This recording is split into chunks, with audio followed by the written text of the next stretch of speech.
Okay, we have harvested our salad greens. Now we have to wash it.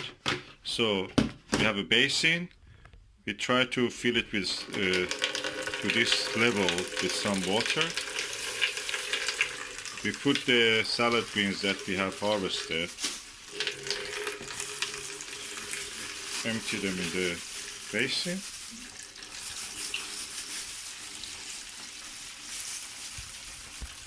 So what we will do here at this stage is to add a few drops, just a few drops of washing up liquid and some salt.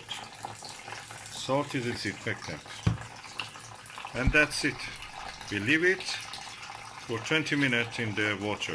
Of course, we shake it a little bit and let the water and the salt and the washing up liquid mix.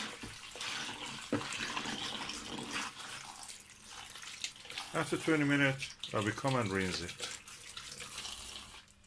I will show you how it is done.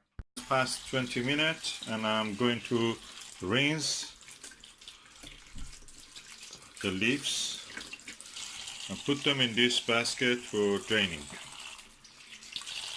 You can use any other device for draining that you know.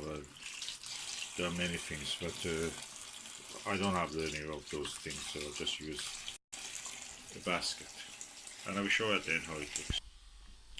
The end result is these beautiful leaves. And thank you, Charles Dowding, for inspiring us. We can now have our own salad greens in winter, all through the winter.